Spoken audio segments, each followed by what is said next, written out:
Welcome back to Heightscast, the podcast of the Heights School. This is Rich Moss with you from the campus of the Heights in Potomac, Maryland.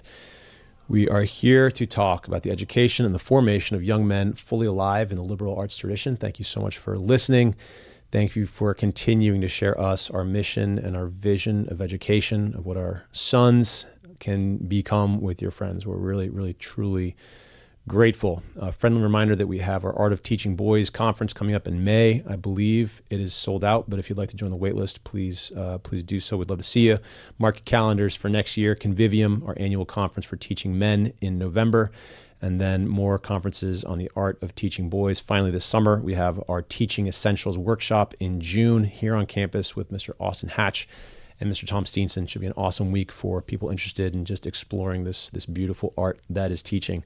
So all that aside, I am delighted to welcome to the podcast Dr. Stephen Smith, who is Dean of Humanities at Hillsdale College.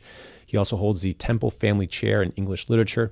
With Jerry Wegemer, he is the co-director of the Center for Thomas More Studies, which works to advance the ideas of St. Thomas More, especially in the areas of law, liberty, and leading citizenship.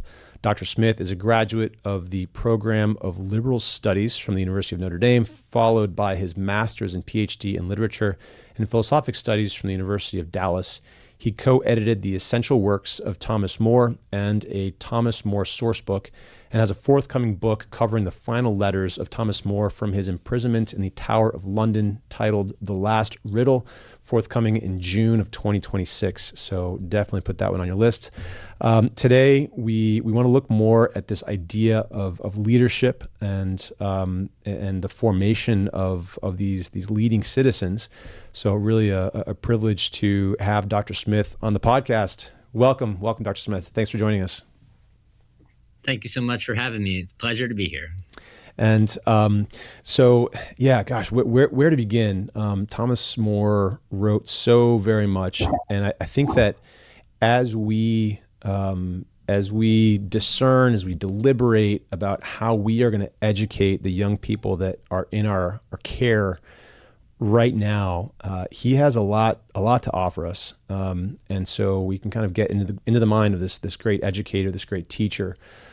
Maybe just a brief thumbnail sketch, if I could ask for one, Dr. Smith. I mean, we have some listeners likely who haven't heard too much about St. Thomas More. Maybe all that they know is that he lost his life in England. But is there kind of before we dive into the specifics, I think pretty deeply here, what for those that might not have heard of St. Thomas More, who is this person? Well, he was an English author and father and friend and statesman. He was raised in London, and he held a variety of remarkable professional posts. He was a member of Parliament. He was the Undersheriff of London. He was the Speaker of the House of Parliament, and then most famously, Lord Chancellor of England, before his resignation, imprisonment, and death in 1535. He is the English author and statesman who was called, even in his own lifetime, the man for all seasons. So this is Thomas More. What most people don't realize about More is just how great an author he was and how many remarkable writings he produced, while also being completely immersed in the political and cultural life of his country. So that's kind of a turbo version of Thomas More. Yeah, I love it. That's super helpful. And again, I really do love the podcast medium because it's sort of a little bit of it's a pressure-free environment in which to introduce things which cannot possibly be covered comprehensively. And so I'm hoping that some folks will hear this and really just take a deep dive through among other things. Professor Wegemer's book, A Portrait of Courage, and just all the great things that you're producing and writing as well, in particular the Last Riddle. But we're going to take just a hard turn into Thomas More's approach, philosophy on education, and particularly this education of leading citizens. So as a student of Thomas More, and as you survey this ecosystem of education in the United States. And here in this podcast, we're speaking largely to, American, largely Christian educators, or many other traditions that might be, that have a lot in common with us. So speaking to that group, if Moore were to kind of, step into a time machine, behold what we see today, if he were to look at that, what would he say is missing, do you think, from our understanding of education?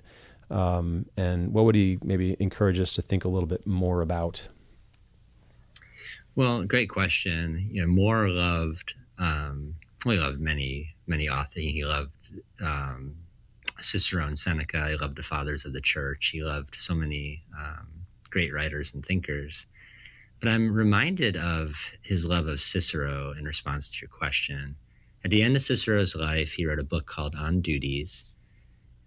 Erasmus thought every young man should commit the contents of On Duties to memory, one of the more profound and influential books in the whole Western tradition. The reason I mention it is that in that book, Cicero writes this to his son. He says, you need to work out your own ideas and sift your thoughts and see what conception and idea of a good person you have in there. It's tremendously, decisively important to do that. So I think the answer to your question is, what do we need, or maybe what's missing? A living image of a great leading citizen's life, mind, and work. And I think that's what Moore provides, a living image, like a real live person. He's not just an author with a book and, words on the page, but a real kind of a living image of a greatly lived, greatly led life of a leading citizen.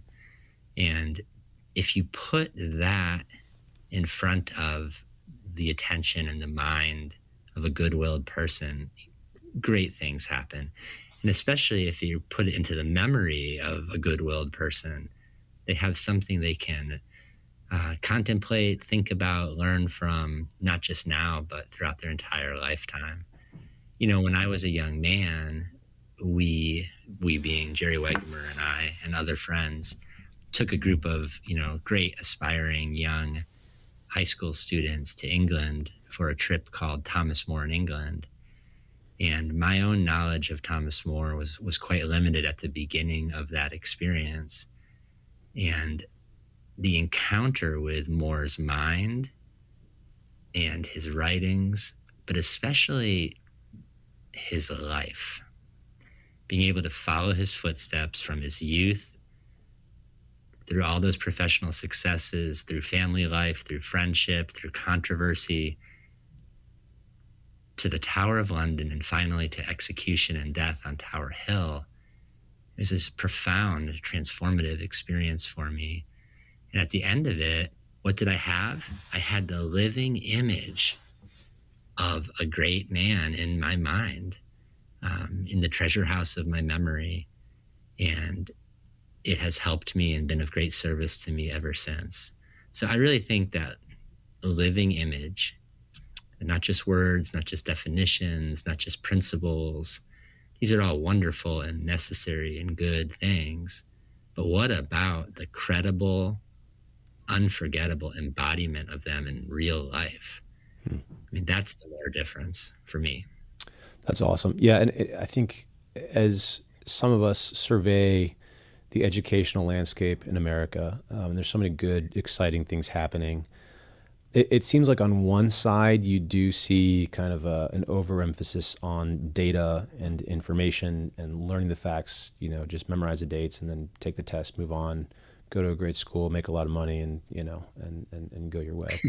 On the other side of things, there is also, you see kind of a resurgence of a more traditional approach to education, sort of this idea of learning for its own sake, knowledge for its own sake, reading for its own sake.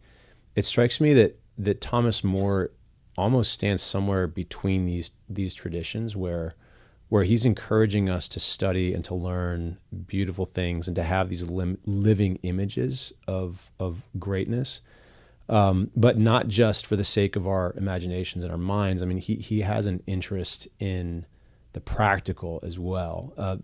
Is that accurate? And can you unpack it? Because it's just kind of a nascent thought, but is that accurate? Would he see it that way, that like we have to study, but not just for the sake of study? We've got to study for the whole idea of a leading citizen, of someone who's going to step into society today and lead practically. So yeah, how is that accurate? What do you think? That's very helpful. I think, I always pause in speaking for Thomas More, but yes, he's a remarkable. And again, I urge all the listeners. You mentioned the biography, Portrait of Courage, a wonderful way to get to know him in great and beautiful detail. I think that you study for the sake of life for Thomas More. You study for the sake of learning how to be of great service to other people where you are, and as the person you are. So it's study for the sake of life, study for the sake of real living, real loving, real serving. I think that that can take a variety of forms, of course, but he would not want to sever, the life of the mind from the real demands of the earthly stage. In fact, when that happens in his writings, it's usually a problem. So, the end of learning, the goal is going to involve for More cultivating kind of strong interior order, peace of soul, and especially all these deep habits we need to live, to love, to work, to serve well. And for More, he was quite literally a leading citizen of his own country and rose to the highest office outside of the kingship on the government side. So I think study for the sake of a life, and understanding education as kind of preparing for, readying a person for real life, for reality. That's pretty darn important for Thomas More. Absolutely. I love that. And I think he's written, and my goodness, you've done such a service in writing about him and also sharing so many of his writings with us. But there's a place, forgive me, I'm not sure where, but he essentially says that virtue when it comes to education, virtue is in the first place among the goods, and learning in the second. And so that kind of gives you the sense of, my goodness, virtue is really important when it comes to education. Is he putting academics in the back seat, or help us understand a little bit that ordering of the goods that he's offered us? Yeah, I mean, you wouldn't want your kids or your students to be like, "Hey, man, he said I don't have to study now. This is great." Be a good guy. Most of us, with a few more years on our back, would tremble at the serious pursuit of virtue. But but he says that in a very famous letter to his children, one of his children's tutors. And the listeners should make a beeline to that one. It's the letter to William Gunnell, and it's about 2 pages long, but it is a concise and very stirring account of the things we should aim for when we are educating and forming children. So that's where that sentence is found, and I would really encourage your listeners to check it out. Thomas More, when he wrote that, had, mastered Latin and Greek, wrote Latin poetry, the Utopia, Richard III, the Life of Pico. He had engaged in a translation contest with Erasmus.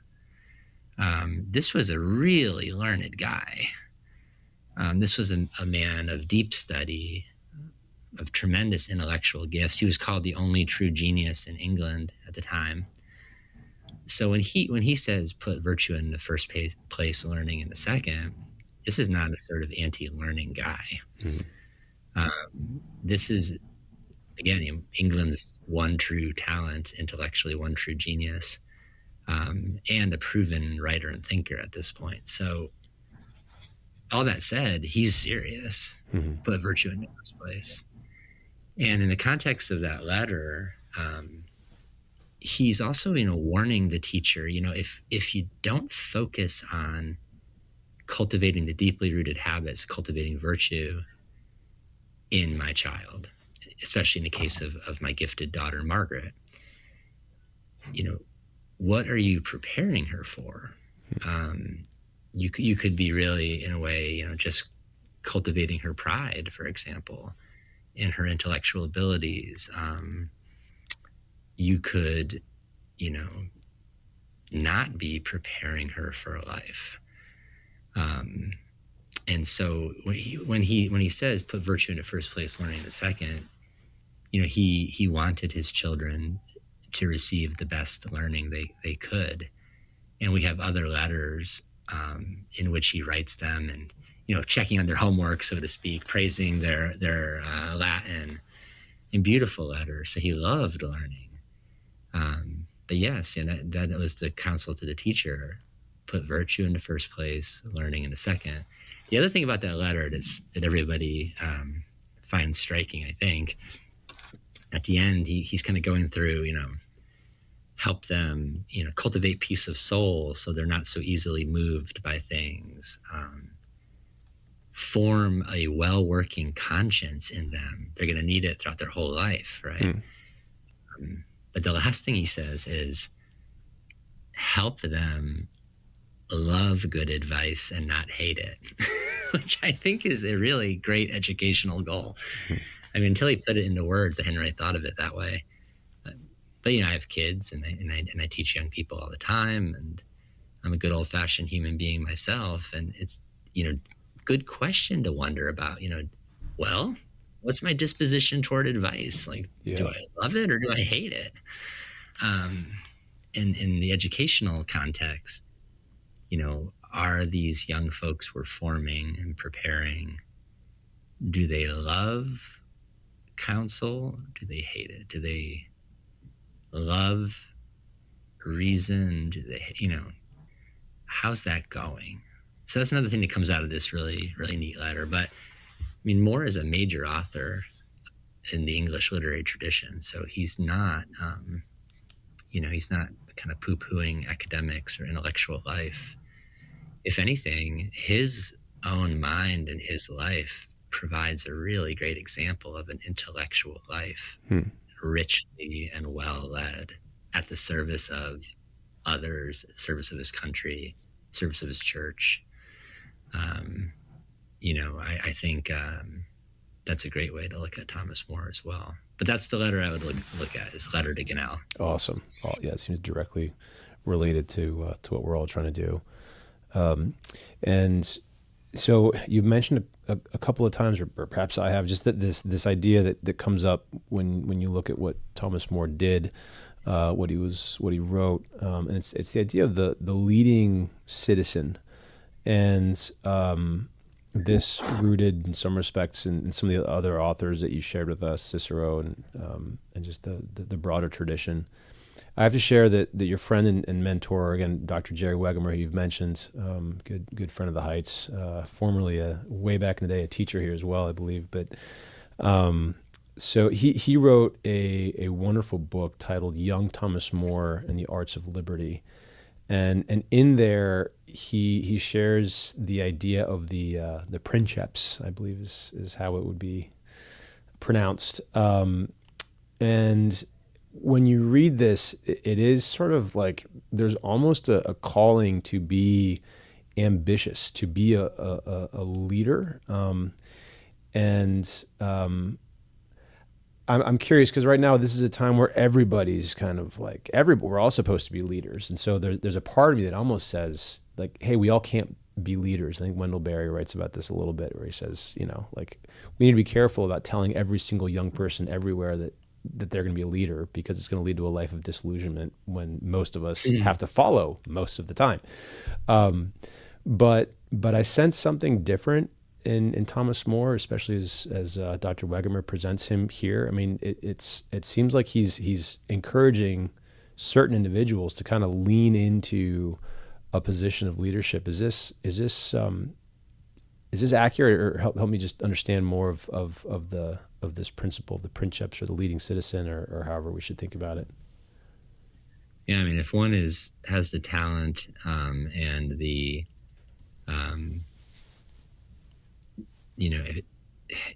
Moore is a very, especially in a work like Utopia, there's this sense that we can't let ourselves off the hook, and not be ambitious to serve others.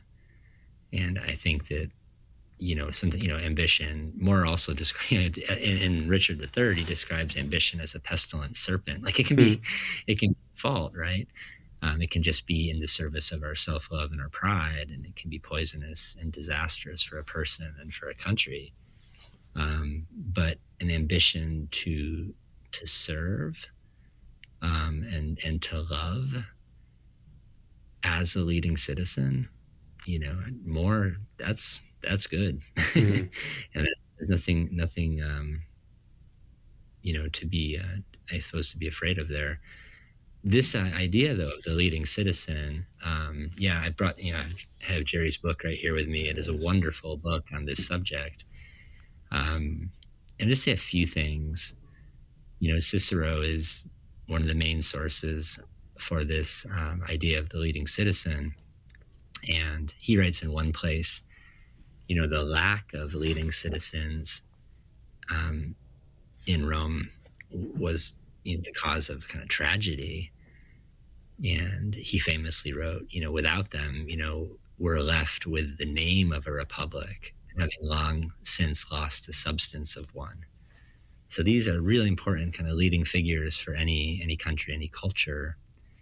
And in his book, I'll just very quickly put it out there, Jerry explains that, the leading citizens of the country are that group of citizens who are responsible for steering the ship, for governing the ship, especially in storms. They're called first citizens or leading citizens because of the proven quality of their service to the common good of the republic. They're also first in some very important things, like they're leading in wisdom, in eloquence. They rise to the first place if they have the talent and if they have worked hard to achieve mastery of the arts of ruling, of liberty, of law.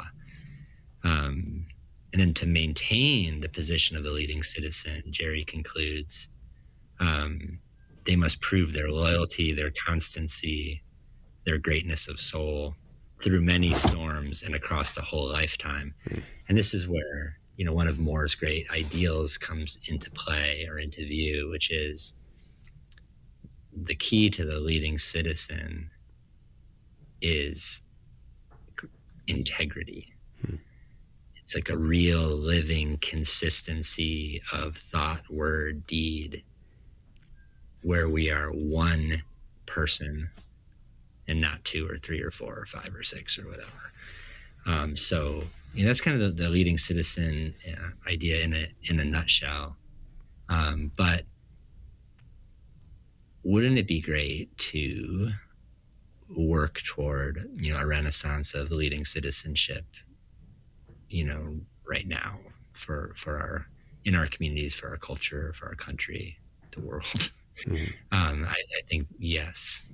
I think this is a kind of beautiful, attractive, and maybe most importantly, like real ideal. Mm-hmm. So that's at least a little bit about the leading citizen ideal, and he Moore finds this in again a writer like Cicero and others.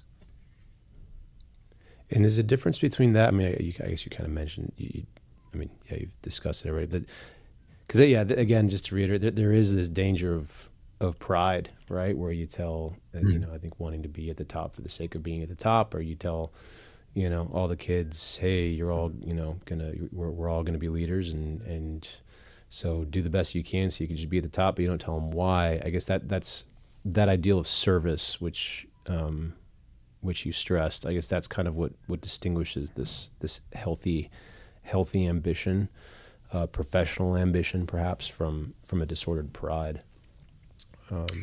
Yeah, I mean, and it's, well, what's the desire for? Yeah. I mean, is it for the exaltation of the self over others? Is it for the satisfaction of one's own desires or love? I mean, or is it, real? Is it real love? Is it for the sake of others? Yeah. On the pride, a few authors, I mean, you'd have to go to, a Dante or a Shakespeare or Dostoevsky to really find a comparable thinker on how dangerous pride really is in human life. Mm. It's a key to Thomas More's writing and mind. He writes in Utopia, at the end of that work, that pride is what holds a man back from choosing a better way of life for himself. He liked Aesop's fables on pride, and so many of his writings return to the challenge posed to us by our pride, and then especially how we struggle against it and fight against it and beat it. Mm-hmm. It gets right to the heart. I mean, he talks in one of his early poems about, needing to undertake a kind of beautiful kind of combat against especially our pride. So it's kind of public enemy number one for Thomas More.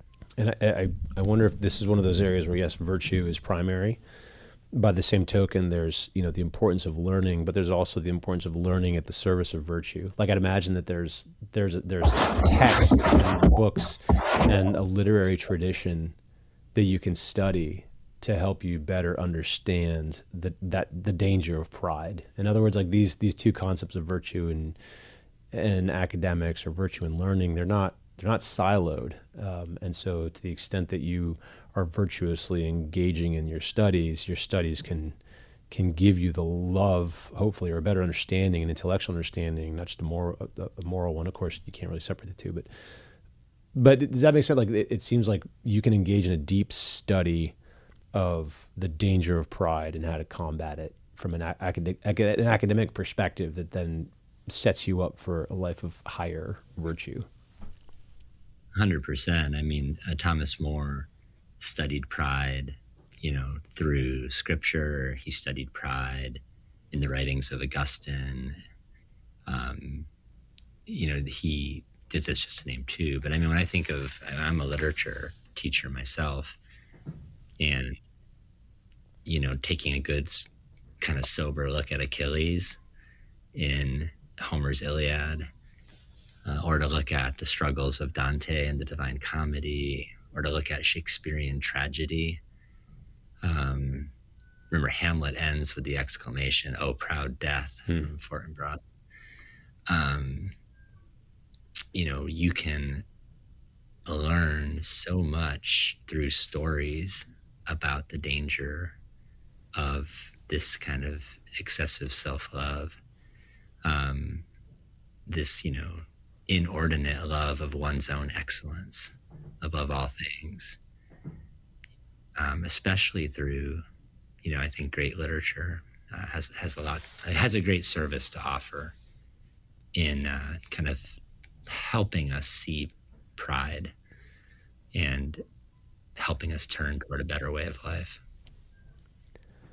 And how do you, I guess, another trend or temptation could be, particularly with this emphasis on virtue and philosophy and education, which I think obviously we think both are excellent.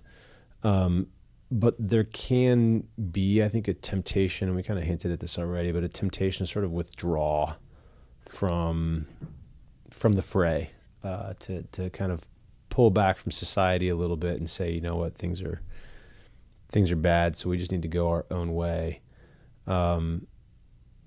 It's a strong temptation. How would Moore respond to it? I mean, I think it's probably something he experienced himself, and I think he probably rendered some counsel to people who were experiencing similar things. How would he engage with this temptation, or with this, this idea that, things are just so bad, it's time to kind of part ways and just, do things as best we can, because that's all we can do right now?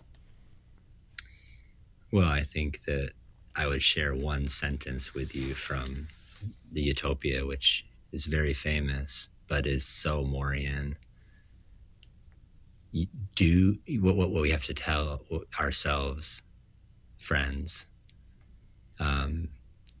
Do not abandon the ship in the storm, because you cannot control the winds. What you cannot turn to good, at least make as little bad as possible. Don't run away.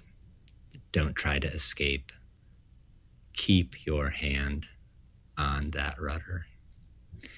He writes about this in the Utopia because he's arguing with this guy, Raphael, who has kind of checked out of service and is a kind of a world wanderer philosopher now.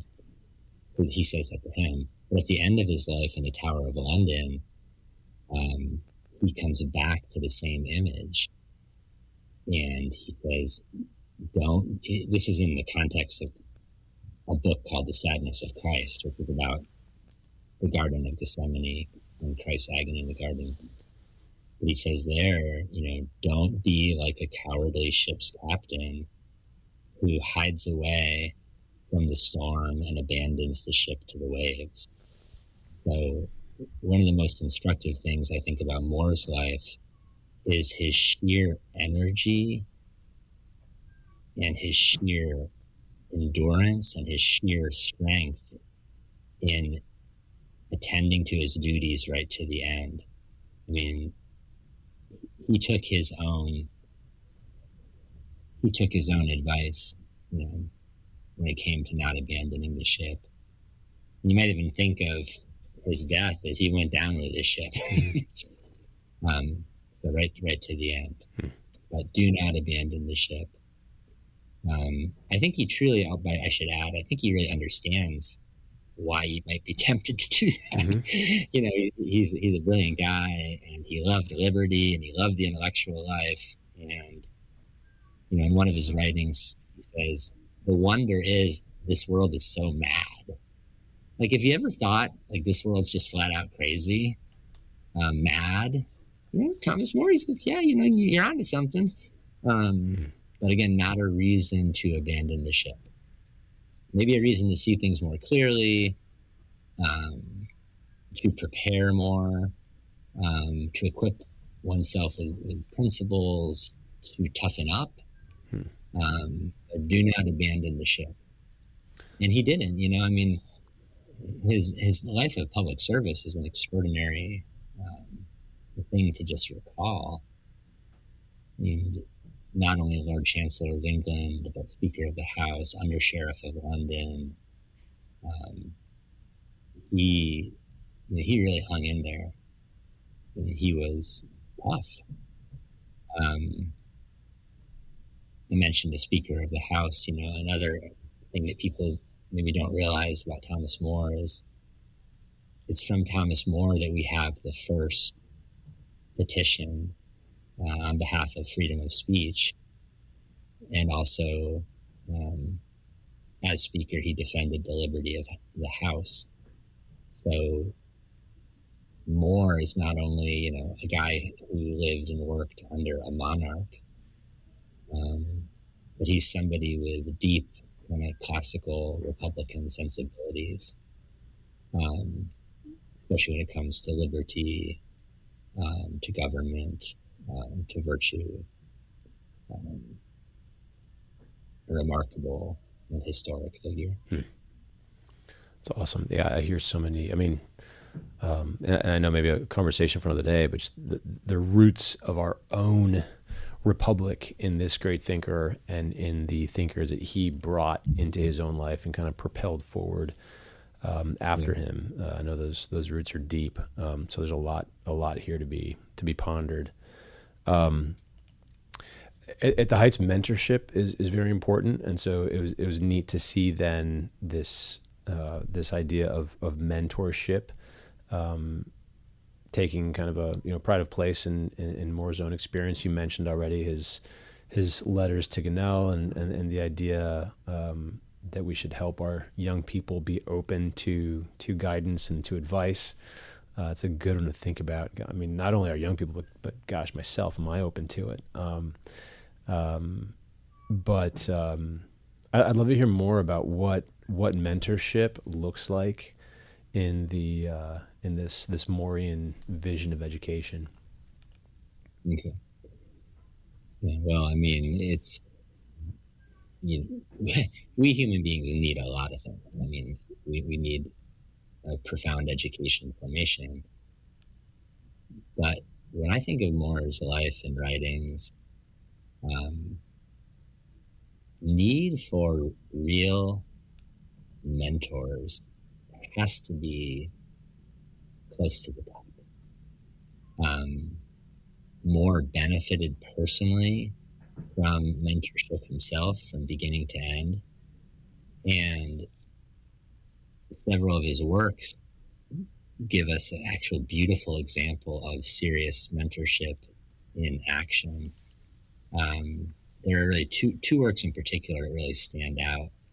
One is the Dialogue of Sir Thomas More Knight, which is about all of the Reformation controversies in England. And in that work, More represents a multi-day conversation that he has with a young man about all these subjects. It's long, it's patient, it's one-on-one, it's very funny, it's very serious, and it leads to, or it gives the young man the help he needs to navigate all these stormy waters. And then in the Tower of London, Rich, I mean, maybe his greatest work, is the Dialogue of Comfort Against Tribulation. C.S. Lewis said this is a book that should be on every man's shelf. It addresses human suffering.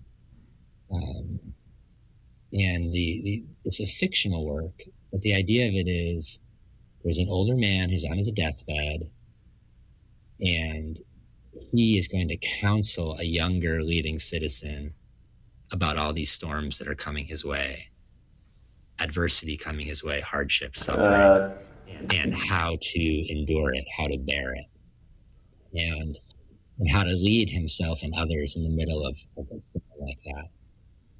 And, this was written in the Tower of London during his imprisonment. It's 300 pages long. It's a very a graphic example of what we need, the amount of time it takes, and the amount of commitment, the amount of love it takes, the amount of attention it takes to actually help someone prepare for seasons such as these, for storms like this. And I think that Tower of London work, the Dialogue of Comfort, is a particularly powerful, just perfect example of Morean mentorship. The way that the older man thinks about the character of the younger man, studies him, pursues a deliberate plan for helping him, like a strategy, laughs with him, helps him laugh at himself. It's beautiful. It's well, you know what it is? It's friendship. And that's a word that we haven't mentioned yet, but friendship is the key to Thomas More. And mentoring is this kind of great life-giving, relationship that I think does grow into friendship and is an expression of kind of friendly love throughout. I mentioned friendship as the key to Thomas More. I mean, beginning to end, the language of friendship is everywhere in his writings. And if listeners want a really great introduction to More, that's, again, a short letter. His friend Erasmus wrote a letter about Thomas More. It's about, I don't know, it's like 5 pages long, something like that, in which he tries to offer a full-length portrait of his dear friend Thomas More. And it's one of the best intros to More out there. It tells you what he loves, what he hates, about his character, his habit. You find out that he has a special devotion to eggs. Like, there's all these funny details in it.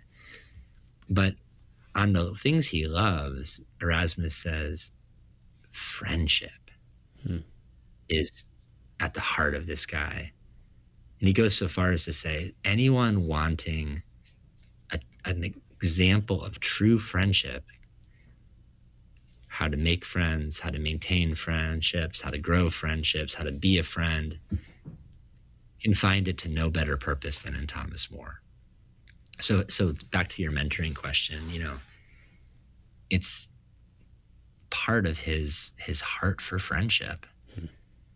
This is the same guy in one of his great poems who wrote, "There can be nothing more helpful than a loyal friend."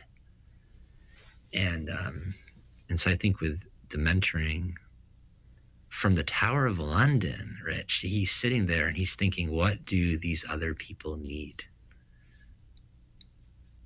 And then he imagines this dialogue and then he writes it out. It's incredible to think that he did this in the Tower of London, but he did. Wow. So mentoring.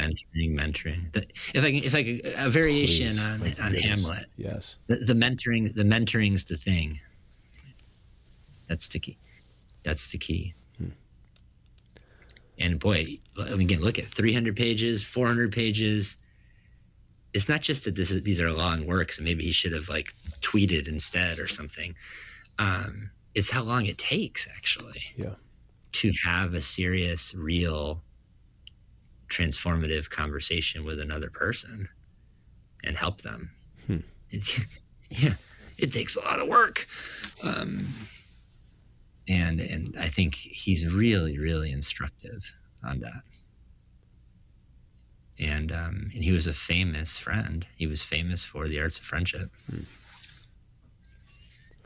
I love that. I think it's also, what a great kind of exhortation to us to be serious about friendship at a time when it is true. I mean, you can send out a million tweets and DMs and all the rest of it and sort of feel like you're covering all the bases, but that breadth of coverage is sort of perhaps hiding a depth that we're missing out on.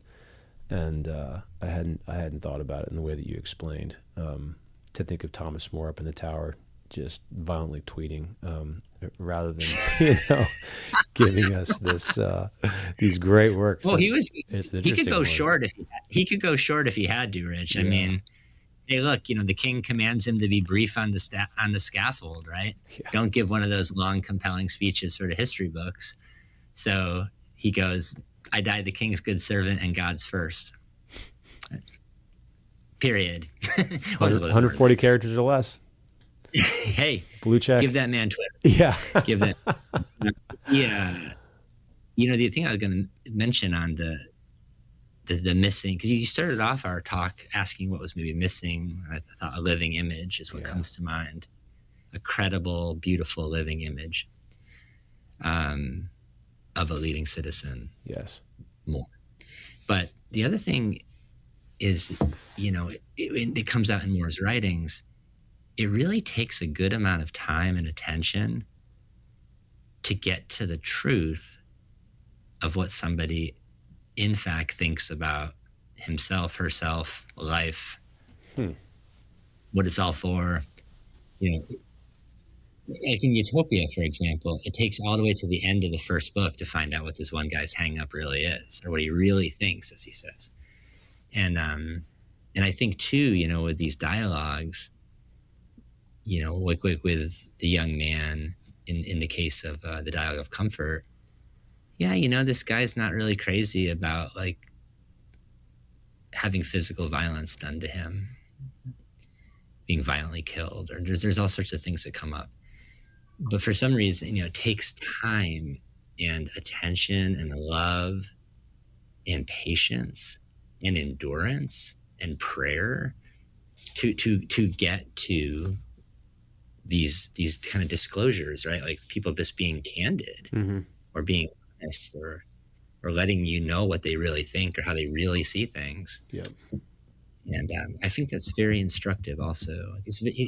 Moore is he combines like aspiration and realism in a very unique way. He's just so clear about our nature, how it works, how it doesn't work sometimes. Yet he wants so much more for it. Right? He doesn't want to just be like, well, you know what? Boy, your nature is a real bear. Good luck. Or now that you see it clearly, I got to go. It's more like, hey, working with this humanity, with this nature, how can I grow to be of true service to others? It's a combination of seeing super clearly the challenges, realities, but also having this hope for more, for growth, for greater service, for full maturity. That like this nature that's got so many difficulties, it could actually become a complete man.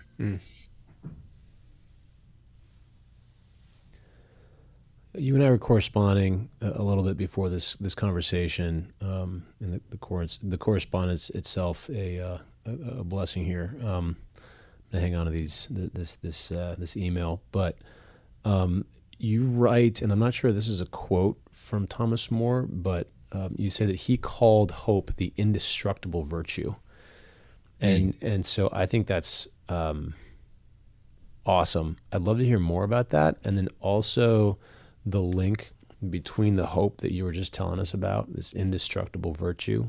Is there a link? I guess maybe it's a question between that and humor, which you've also said is a really important part of Moore's, I don't know, his spirit, his person, his philosophy. So hope, indestructible, and humor. Yeah, I mean, that phrase comes from, he wrote a treatise on the Passion right before or as he was being imprisoned. And he talks about, it's very quite interesting. He talks about the fall of man, about the original arrangement in Eden, and he talks about original hope. And this kind of hope of growing up into a kind of greatly lived a life, truly, like that hope is there from the beginning. And, it's a theological hope. It's not just kind of like cheap optimism or something. It's the virtue of hope. And, when I stumbled across that, I'd been thinking about the Tower of London quite a bit. And it really struck me, that's not a bad way to understand Thomas More. You want to meet a man of indestructible hope. Just think, this is your guy. Like, holy cow. Or how could, many of us trend in the other direction.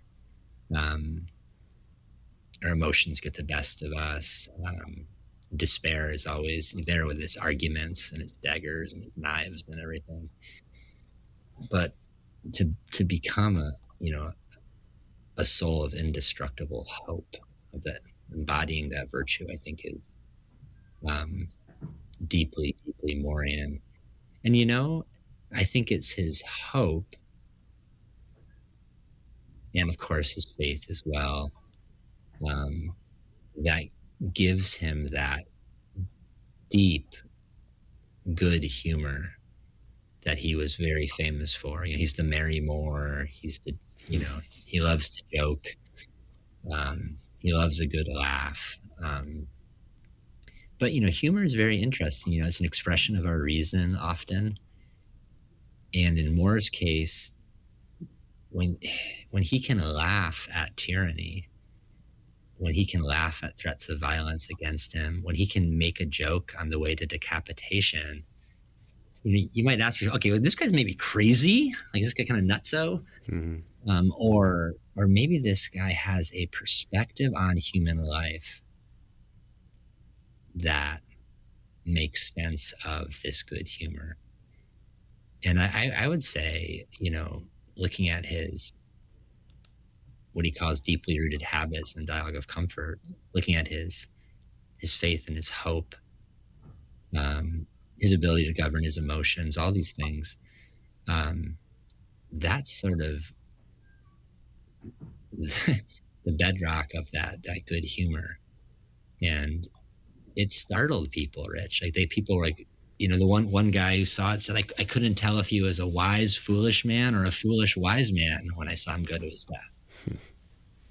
I mean, who asks for their beard to be spared during decapitation? Or, all these jokes that have come down to us. Well, Moore did. And I think it's important for listeners. It's not madness. It's not frivolity. It's not any of those things.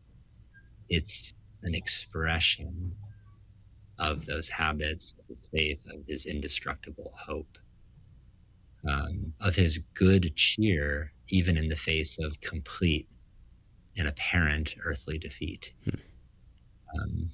Because he really was decapitated, right? And so I think too, with the education and the formation of the young, we often don't have on our list good humor. Does I don't know. Does the student have a sense of humor, or a sense of good cheer about himself, herself, others, life, death? That's another, Moorian distinctive. Like, why not? Why not try to equip them with that way of seeing things, and that way of living and laughing and hoping? That's rock solid and strong.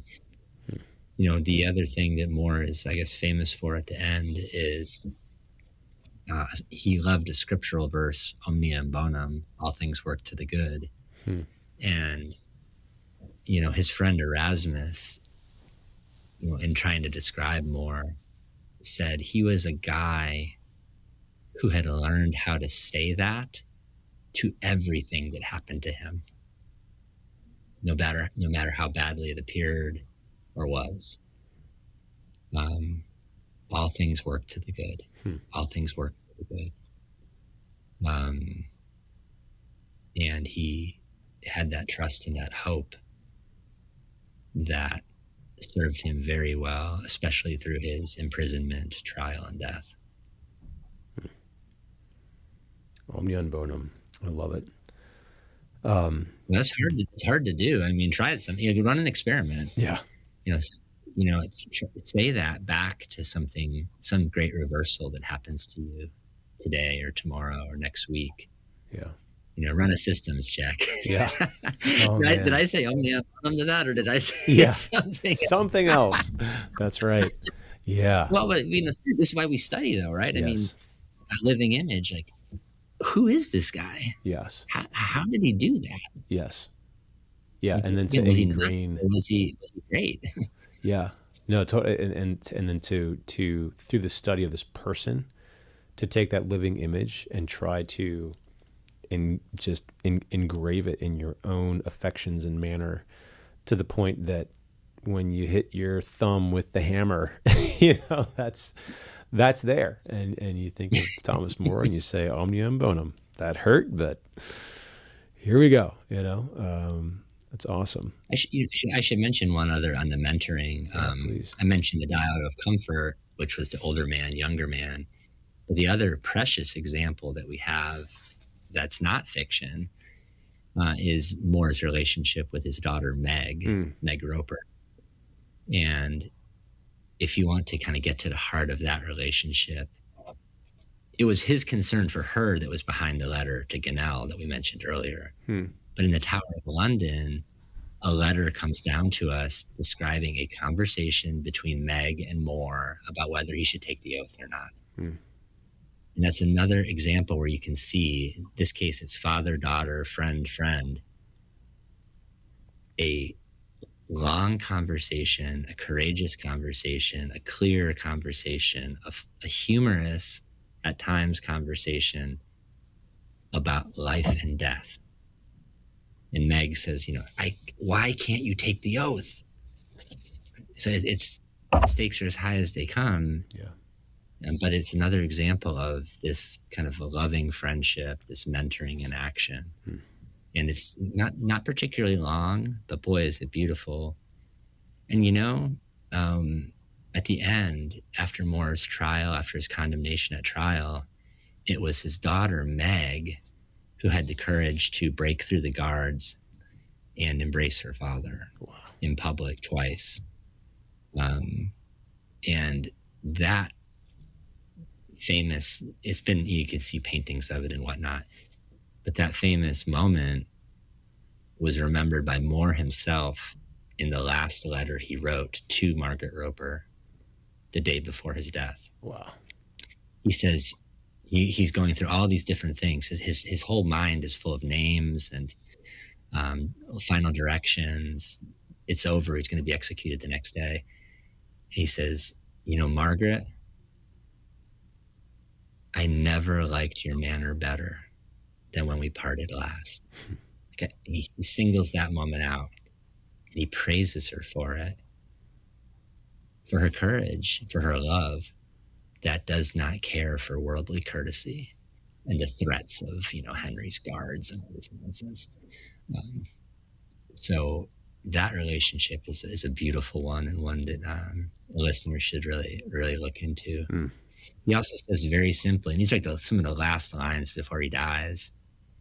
He just says to Meg, after 15 months in the tower, she was the one who visited him and things like this, I thank you for your great cost.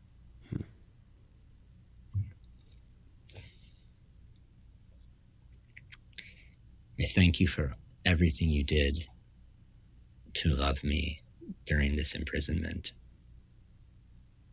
I thank you for your great cost. Some of the very last words from Thomas More. I thank you for the great pains you took. Thank you. Wow. Father and daughter. Yeah. There's so much in the Moore story. I mean, we are, opening it up together, talking about it. But wow, it's full of gold. Yeah. Yeah. It's amazing. I feel like in so many dimensions of our lives as father, as teacher, as friend, as mentor, as, citizen, whichever facet of life we're pondering, there's not just something, there's a lot here for us. So thank you. Thank you for sharing it with us. Thank you for continuing to write about it. Really, really, really excited for the last riddle. It'll be out June of this summer, 2026. So we'll have that date circled on our calendar and look forward to exploring that. If people want to learn more about the Center for Thomas More Studies, or about you, about your work, where can folks learn more? No pun intended. Yes.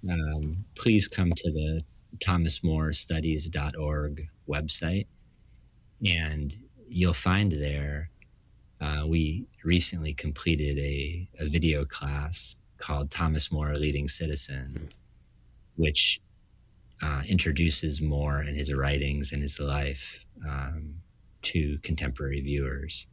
So it features, quotations from his work, his story, art images. It's an 8-part series, and it's available at thomasmorestudies.org for free. So if you'd like to get to know more about this complete man, this man for all seasons, that's a great place to start. And then, the last riddle, that's coming out in June. And the idea there was, I love Moore's writing from the tower.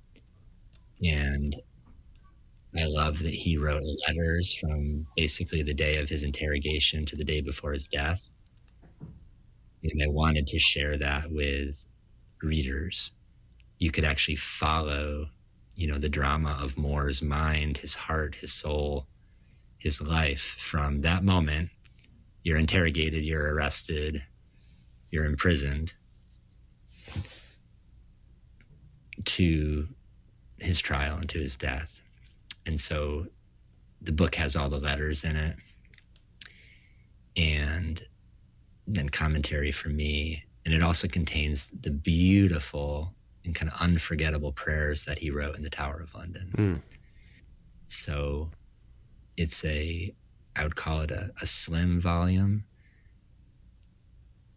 but a truly golden, like Moore's mind in those letters and prayers. I find it a sort of unforgettable encounter, immensely helpful to me.